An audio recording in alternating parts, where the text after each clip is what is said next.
수요 예배 계속 제가 사도행전에서 본문을 택하여 하나님 말씀을 이렇게 전하고 있습니다. 하나님께서 저를 통해서 주신 말씀이지만은 제 마음도 계속 사도행전을 떠나고 싶지 않은 것 같아요. 그래서 사도행전을 통하여 우리 교회 여러분들과 저에게 성령이 충만하게 임하는 그것을 사모하면서 함께 오늘 하나님 말씀을 함께 들었으면 좋겠습니다. 지난 수요일 말씀 사도행전 1장 앞부분의 말씀, 예수님께서 부활하시고 승천하셨어요. 이제 새로운 시대가 막 시작되려고 하는 시점입니다.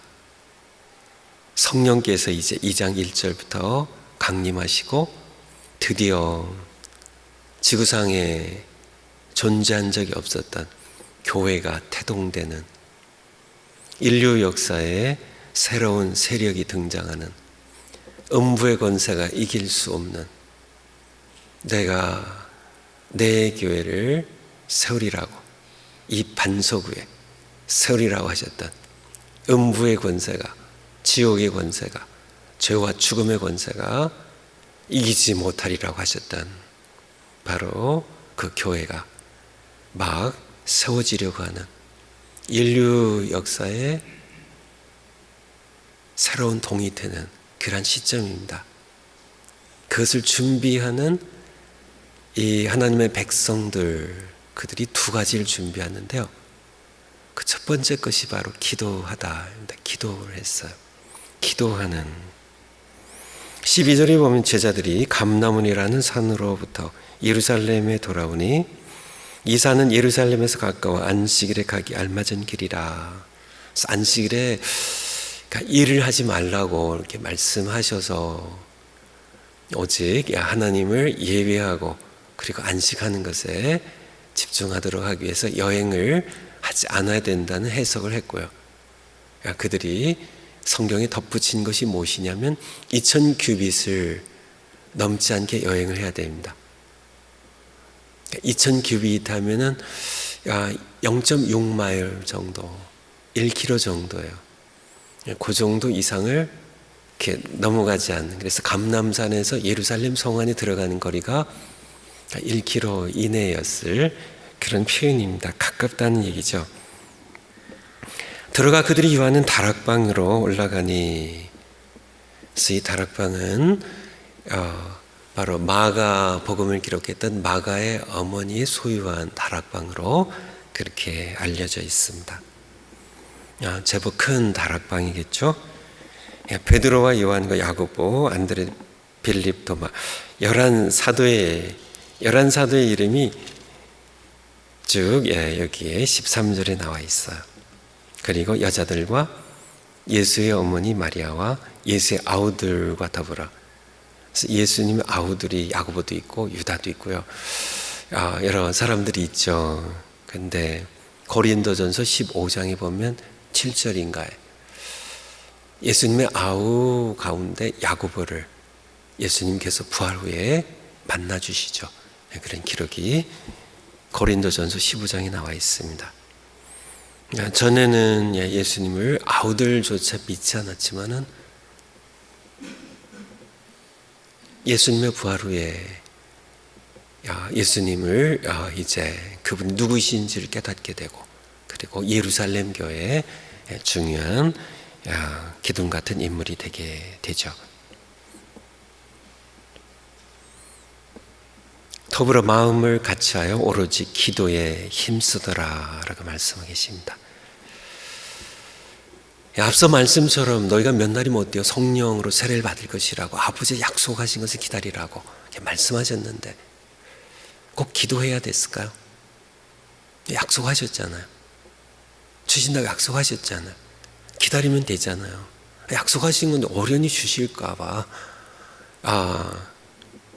어떻게 초대교회 성도님들이 잘한 건가요? 못한 건가요? 근데 예수님께서 공생애 때 말씀하신 거에 비로보면 기도를 해야 됩니다. 마태복음 7장 7절에 보면 구하라 그러면 주실 것이라고요. 동일한 말씀이 공관복음 누가복음 11장에 보면 9절에 구하라 그럼 주실 것이라고, 같은 장 누가복음 11장 13절에 보면 너희가 악할지라도 자식에게 좋은 것으로 줄 알거든. 그렇죠. 우리 자녀들이 밥 달라고 하는데 얘라 이거 먹으라고 돌멩이 주지 않잖아요. 너희가 악할지라도 자식들에게 좋은 것으로 줄 알거든. 하물며 하늘에 계신 너희 아버지께서 구하는 자녀들에게 무엇을요? 성령을 주시지 않겠냐고.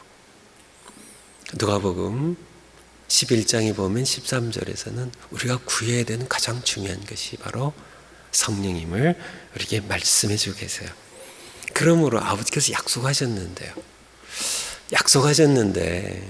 하나님의 뜻은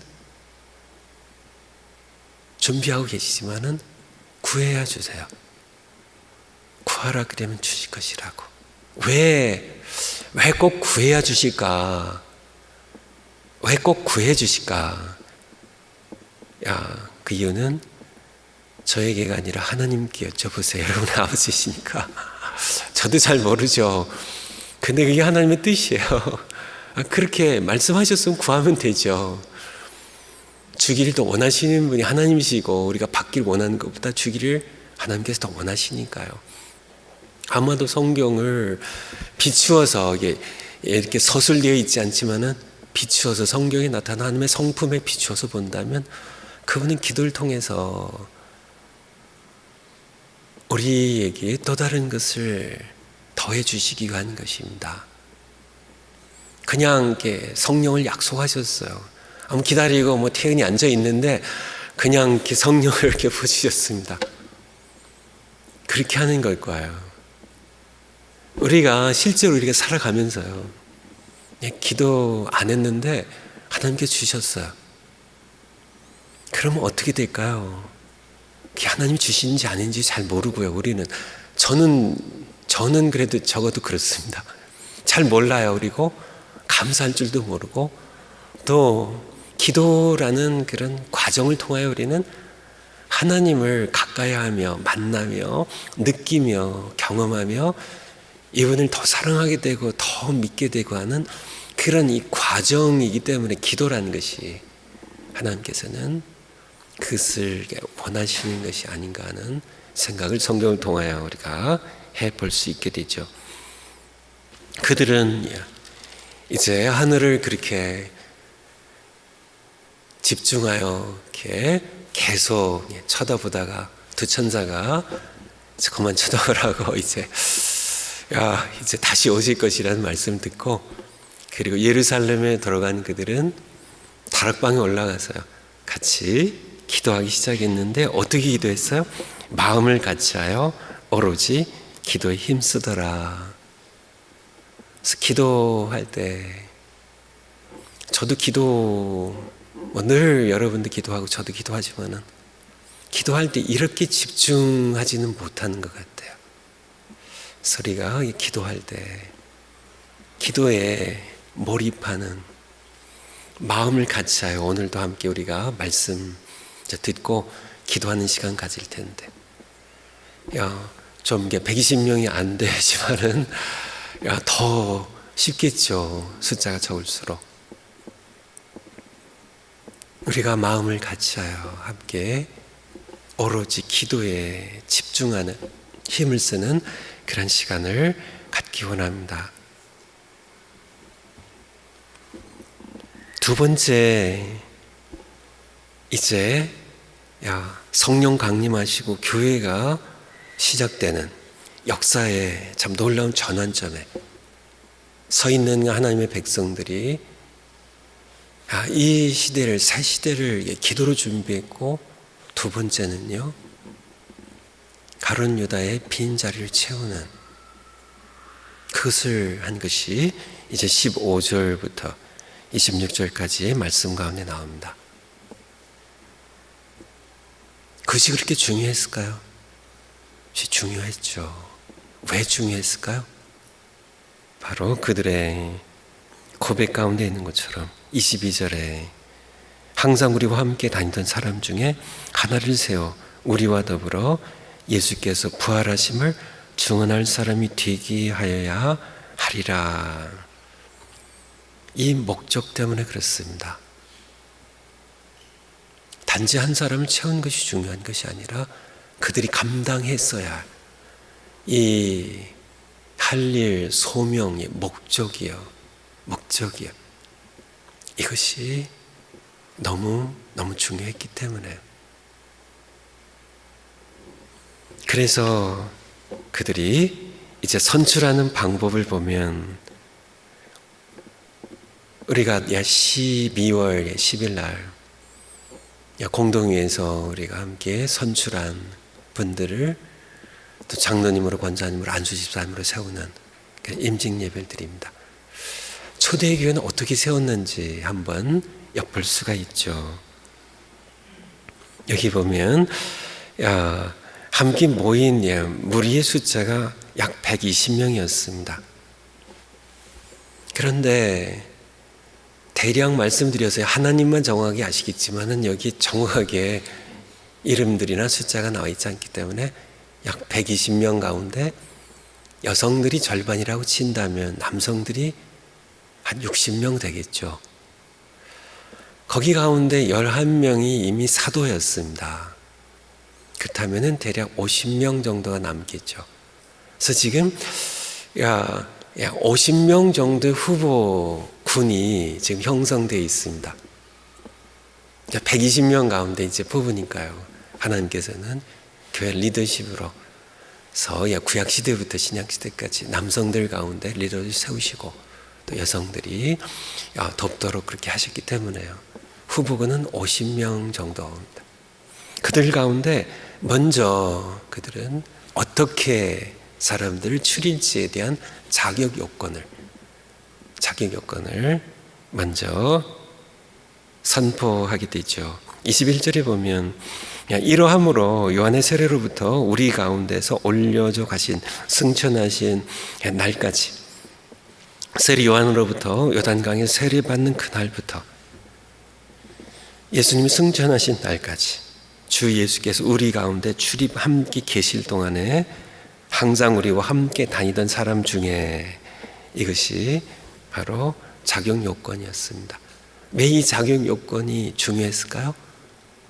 증인을 구하고 있거든요. 그들은 증인이었습니다. 그래서 이것이 참 교회의 일꾼을 세우는데 중요한, 먼저 후보군이 있으면 중요한 자격 요건을 통해서 그들은 두 명을 선출하게 됩니다. 그래서 요셉이라는, 바사바라고도 하고 유수도라고도 하는 요셉, 그리고 또 다른 한 사람은 마띠아였습니다. 두 사람을 이제 후보로 세워놓고 그 다음에 세 번째 그들이 한 것은 24절에 기도였습니다. 기도. 그들이 기도하여 이르되 무슨 사람의 마음을 아시는 주여, 이 두 사람 중에 누가 주님께 택하신 바 되어 이다가 떠나버린 이 봉사와 사도의 직무를 대신할 자인지를 보이소서. 기도였습니다. 마지막이 뭐예요? 26절에 제비를 뽑아. 하나님께서 간섭하시고 역사하셔서 하나님께서 택하시는 사람을 선출하는 그런 과정을 우리가 엿볼 수가 있죠. 우리도 일꾼들 세울 때 하나님께서 택하시는 분들을 뽑는 그런 과정으로서 후보군이 있고요. 후보군 가운데 이제 자격의 기준들을 우리가 정해서 이렇게 뽑고, 그 가운데 일부를 뽑고 기도하면서 하나님 앞에서 우리는 투표를 했지만은 제비 뽑는 그런 과정에 초대교회의 모습을 볼 수가 있습니다. 그래서 마띠아가 뽑히게 됩니다. 말씀을 마치기 전에 중요한 말씀으로, 아까 조금 전에 말씀을 드린 것처럼 결혼이 된 이 자리에 한 사람을 왜 꼭 채워야 됐을까? 2장 1절부터 이제 오순절 날이 이르게 되고 성령을 부어주시는데 준비 과정이었습니다. 기도로 그들은 함께 다락방에 모여서 기도에 전념했고요. 몰두했고요. 그들은 120명이라는 그런 꽤 많은 사람들이 시간적으로 보면 6월절과 오순절 사이에 50일의 기간입니다. 40일 동안 예수님께서 부활하셔서 함께 계셨으니까 대략 무덤에 이렇게 날짜로 치면 이틀 정도 계셨고요. 아마 시간은 한 일주일 정도였을 겁니다. 다락방이 커도 그렇죠. 그들이 함께 120명 정도의 사람들이 함께 먹고 함께 자면서 사실 별로 못 먹었겠죠. 별로 잠도 못 잤겠죠. 함께 다락방에서 기도에 전념했던 그들의 모습. 약속하셨지만은 성령을 부어주셔야만 그들은 비로소 1장 8절 말씀처럼 오직 성령이 너에게 임하시면, 성령이 너에게 임하셔야 너희가 권능을 받고 예루살렘과 온 유대와 사마리아 땅끝까지 이르러 내 증인이 될 것이기 때문에, 예수님의 예수님이 증인되기 위한, 그래서 사도행전 1장의 말씀을 통해서 우리가 분명하게 마음 가운데 새게 된 것은 이 120명에게 물론 사도로 이제 한 사람 마띠아가 채워져서 12명의 사도, 그리고 그들과 함께하는 이 120명은 그들은 분명한 목적이 이끄는 삶을, 우리 워런 목사님의 책 제목처럼 목적이 이끄는 삶을 살아갔던 사람들입니다. 그들이 한 마음으로 집중해서 기도했던 것들, 그건 다른 것이 아닙니다. 성령이 그들에게 임하셔서요. 오직 성령이 너에게 임하시면 말씀하신 것처럼 권능을 받고 예수님의 증인 되어 살려고요. 당신들이 죽인 예수를 하나님이 살리셨다고, 우리가 그를 보았고 손에 못자국 만져봤다고, 예수님의 증인 되기 위해서요. 그들은 그렇게 기도한 겁니다. 예수님의 증인 될 사람을 뽑기 위하여 마띠아를 뽑은 거예요. 이 절차가 왜 필요했는지. 그들의 삶은 이제 다른 것은 없었습니다. 그들이 이 땅에 숨 쉬어야 하는, 그들이 이 땅에서 밥을 먹는 이유는 딱 하나입니다. 예수님이 증인되는 거예요. 이 땅에서 그들이 성령을 받아야 되는 이유도요, 그것을 위해 기도해야 되는 이유도, 그들은 땅 끝까지 이르러 내 증인 되리라고 하셨던 이 말씀을 이루기 위한 것이었어요. 성령 받는 것, 우리가 기도하지만은요, 성령 받는 것이 정말 예수님의 부활의 증인되는 것을 제외한다면, 그것이 목적이 아니라면 성령 받는 것에서 사치고 허영이라는 것이죠. 왜 성령을 구하고 왜 성령을 받나요? 이유는 하나입니다. 그들이 구했던 이유는 하나예요. 오직 성령이 너에게 임하시면 너가 권능 받고 내 증인 된다는 것. 마띠아를 세운 것도 마찬가지입니다. 가룟 유다의 빈자리를 채운 것도 마찬가지예요. 누가 예수 그리스도 그분의 부활하심을 증언할 증인이 될 수 있는가? 하나님께서 택하시라는. 우리 삶은 마찬가지입니다. 살아가면서 우리가 직장생활도 하고요, 자녀들도 키우고요, 밥도 먹고요, 여러 가지 일들을 하지만은 우리도 그냥 내가 단지 먹기 위해 먹는 것 아니고요, 내가 돈 벌기 위해서 하는 것 아니고, 자녀들 위해서 내가 자녀들 위해서 하는 것 아니고, 내가 어떤 성공이나 뭐 큰 집을 살려고 사는 것도 아니고, 이런 모든 것들을 우리가 행하되, 이런 모든 것들을 다 합쳐서 우리는 단 한 가지 목적입니다. 예수님, 우리에게 피 흘려 죽으신 예수님, 다시 사신 부활하신 예수 그리스도의 증인의 삶을 살아가는 것, 이것이 초대 교회가 보여주는 선명한 말씀이에요. 다른 모든 것들은 이 목적을 추구하는, 이 목적을 성취하기 위한 수단이라는 것을, 자녀들 키워도 자녀들이 예수님의 증인 되게 하기 위하여, 지금 여기 부활하셔서 살아계신 예수 그리스도 증거하는 증인의 삶을 살도록 하기 위하여 우리는 자녀를 양육하고, 우리 직장에서 일한다 할지라도 단지 우리가 먹고 살기 위한 것이 아니라, 그렇다면 이것은 그 순간 의미를 상실하고 마는 의미 없는 일이 되어버리는, 우리가 신앙생활하는 것도 마찬가지입니다. 모든 것들, 우리가 성령을 사모하고 구하는 것도 예수님의 증인을, 우리 위해 죽으시고 부활하신, 승리하신, 다시 오실 예수 그리스도, 2000년 전 우리 죄 때문에 십자가 피 흘려 못 박혀 죽으신 예수 그리스도, 그분이 다시 살아계심을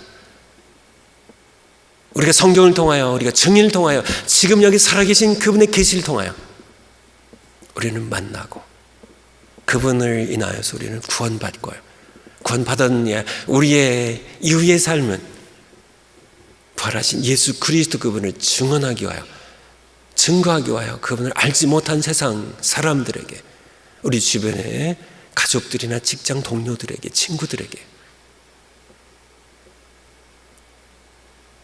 예수님께서 이 땅에 우리를 위해 오셨고, 우리 죄 때문에 죽으셨고, 제3일에 부활하셨다고 성경이 증언하고 있고,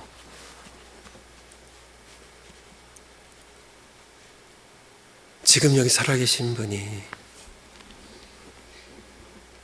당신을 찾고 있다고, 우리가 그 증인이라고, 우리는 그러기 위해서 어떻게 해야 될까요? 성령을 구해야 되겠죠. 성령을 사모해야 되겠죠. 그래서 우리가 살아가면서, 우리가 살아야 하는 이유는요, 천국 가지 않고 이 땅에 머물러 있어야 하는 이유는 딱 하나입니다.